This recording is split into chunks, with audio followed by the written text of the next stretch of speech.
भगवान शिवशंकराचा 11वा रुद्र म्हणजे बजरंगबली येतो, म्हणजेच सर्व शक्तिमान हनुमंतराया. आणि यांचा जो जन्मदिवस आहे तो चैत्र पौर्णिमेचा आहे.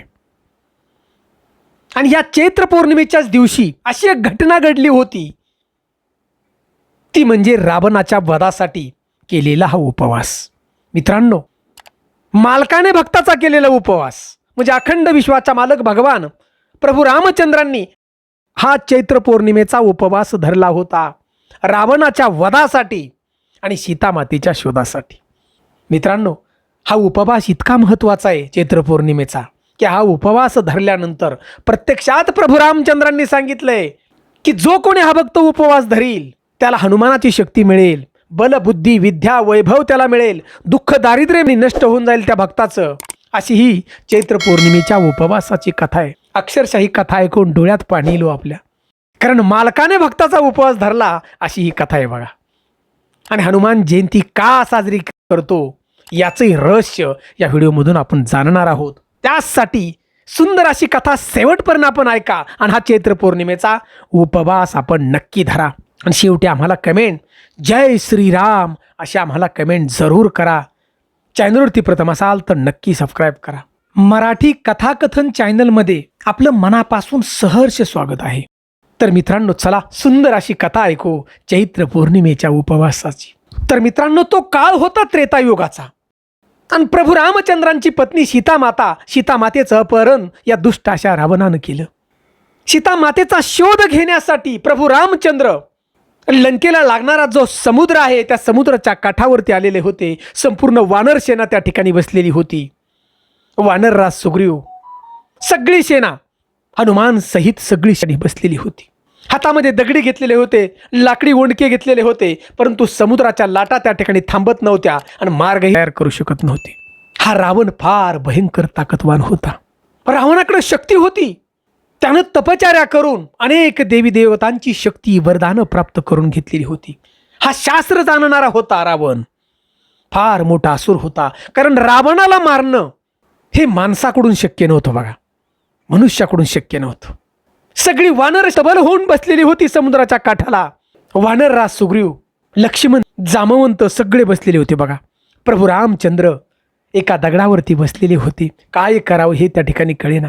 अहो, रावणाचा वध करणं आणि त्या ठिकाणी जाणं सुद्धा कठीण होते बघा, कारण या रावण हा मायावी होता. सगळे मार्ग या रावणानं मायावी शक्तीनं बंद केलेले होते. आणि प्रभू रामचंद्र अखंड विश्वाचा मालक समुद्राच्या काठाला शांतपणे बसलेला होता. करावं काय तेच कळेना. आणि समोरून ऋषींचा समूह त्या ठिकाणी प्रभू रामचंद्राच्या पायाशी नतमस्तक होण्यासाठी येत होता. वशिष्ठ ऋषी, अगस्त्य ऋषी असे सगळे तपश्चर्या करणारे ऋषी येत होते. ऋषी आले सगळे. आणि वशिष्ठ ऋषींचं तेज म्हणजे हजारो सूर्यांचं तेज. वशिष्ठ ऋषी आणि अगस्त्य ऋषी प्रभू रामचंद्रांना त्या ठिकाणी म्हणाले, रावणाबरोबर जर युद्ध करायचं असेल तर केवळ अस्त्रानं युद्ध करता येणार नाही. अस्त्र आणि शस्त्र यानं रावणाला मारणं कठीण आहे, कारण रावण हा भगवान शिवशंकराचा भक्त. अनेक शक्ती त्याच्याकडे होत्या आणि रावणाचा जर वध करायचा असेल तर त्याला अशी शक्ती पाहिजे, 33 कोटी देवतांची ताकद एकत्र पाहिजे, 33 कोटी देवतांचं बळ सगळं एकत्र पाहिजे. असा अजय योद्धा की त्याला कुणी हरू शकत नाही असा योद्धा पाहिजे, तरच रावणाचा वध होऊ शकतो आणि तरच तुम्ही लंकेत जाऊन पोचू शकता. आणि हे सगळं ऋषींचं बोलणं झाल्यानंतर वशिष्ठ ऋषी त्या ठिकाणी म्हणाले, हे प्रभू श्रीराम, या रावणाच्या वधासाठी आणि युद्धाचा मार्ग मिळण्यासाठी तुम्हाला भगवान शिवशंकराची या ठिकाणी तपश्चर्या करावी लागेल, भगवान शिवशंकराची भक्ती करावी लागेल. आणि याच तुमच्या सैन्यामध्ये भगवान शिवशंकराचा अवतार 11वा रुद्र हनुमान त्या ठिकाणी बसलेले आहेत. आणि यांच्याकडे ती शक्ती आहे आणि ती शक्ती जागृत करण्यासाठी तुम्हाला भगवान शिवशंकराचा या ठिकाणी उपवास करावा लागेल. आणि आपलं दैवत हे बजरंगबली, सर्व शक्तिमान हनुमान रामनामामध्ये दंग होऊन बसलेले होते डोळे झाकून. तर वशिष्ठ ऋषी सांगू लागले, हे प्रभू राम, उद्या तुम्हाला सकाळी उठून संकल्प करावा लागेल आणि संकल्प करून उपवास करावा लागेल. दिवसभर कठोर उपवास, असा उपवास करावा लागेल फक्त हवाच भक्षण त्या ठिकाणी करायची.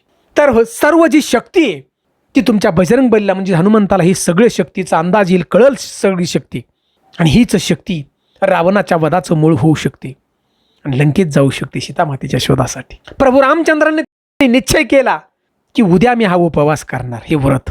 आणि दुसऱ्या दिवशी सकाळी अखंड या विश्वाच्या मालकानं संकल्प केला, या ठिकाणी शिवपिंड तयार करून हा उपवास त्या ठिकाणी बघा चालू केला. प्रभू रामचंद्रांच्या बरोबर सगळे त्यांचे निष्ठावंत, सगळे वानरसेना, सगळे ऋषी मुनी त्या ओम नमः शिवाय त्या ठिकाणी जप चालला होता तो समुद्राच्या काठाला. आणि तो उपवास सगळ्यांनी धरला होता बघा, सगळे उपवास.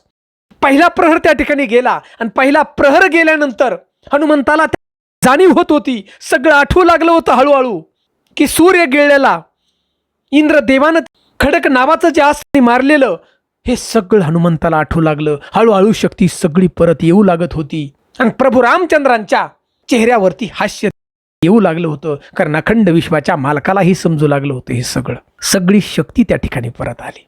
ती मुनींनी होम सुद्धा केला बघा, आणि शमीची पानं आणि तुळशीच्या मंजिरी फक्त त्या होमामध्ये हवन केलेल्या होत्या. ओम नमः शिवायचा जप चाललेला होता, की प्रत्यक्षात त्या ठिकाणी या उपवासाची एवढी ताकद होती की या रावणाला सुद्धा लंकेत कळालं की रावणाचा सिंहासन गदगदा हलू लागलं. रावणानं आपल्या मंत्र्यांना विचारलं की काय होत आहे, सिंहासन का हलत आहे. त्यावेळेला बिभीषणाने सांगितलं होतं की भक्तीच्या ताकदीने हे सिंहासन हलतंय.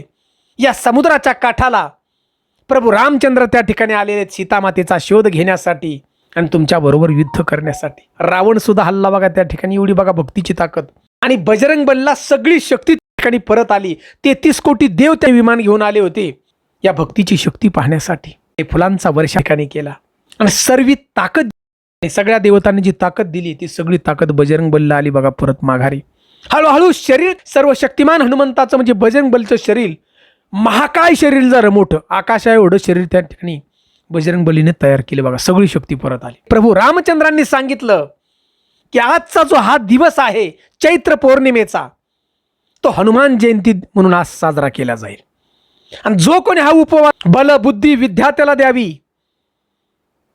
संपत्ती त्याला मिळावी, दुःख दारिद्र्य भूत पिशाच याच्यातून सुटका, म्हणजे हा उपवास आहे बघा. एवढी ताकद.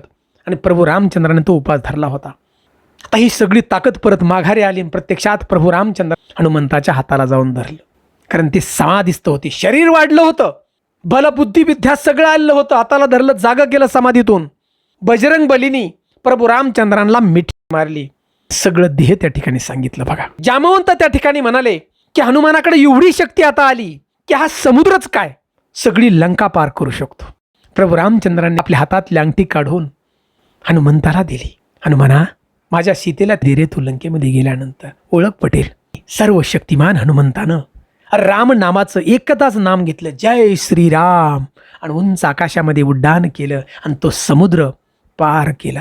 सगळ्याला माहिती पुढे गेल्यानंतर काय काय पराक्रम केला रामानं आपण पाहिलं असेल. सीता मातेकडे गेले आणि सगळं सांगितलं. प्रभू रामचंद्रांची अंगठी दिली आणि दुष्ट अशा या रावणाची लंका हनुमानानं जाळून टाकली बघा शिपटीने. परत माघारी आले समुद्राच्या काठाला. मित्रांनो, असा हा चैत्र पौर्णिमेचा उपवास आहे बघा. हा चैत्र पौर्णिमेच्या उपवासाने सगळी शक्ती परत माघारी आली आणि एका मालकाने भक्ताचा केलेला उपवास आहे बघा. इतका दिवस महत्त्वाचा आहे हनुमान जयंतीचा, म्हणजे चैत्र पौर्णिमेचा. त्यामुळे आमचा हा व्हिडिओ आपल्यापर्यंत पोहोचला ना, तर आपण जास्तीत जास्त शेअर करा या हनुमान जयंतीच्या उपवासाचं रहस्य चैत्र पौर्णिमेचा. आणि श्रीरामाचा नामाचा जप आपण करा, कारण राम नामाचा जप हा हनुमंताला त्या ठिकाणी आवडतो बघा, आराध्याचा आपल्या. तुमच्या जीवनातली संकटं नक्की दूर होतील, दुःख दारिद्र्य सगळं दूर होईल बघा. आणि सुंदर अशी कथा आपल्याला आवडली असेल या उपवासाची, तर जय श्रीराम अशा मला एक कमेंट जरूर करा. जय हिंद, जय महाराष्ट्र.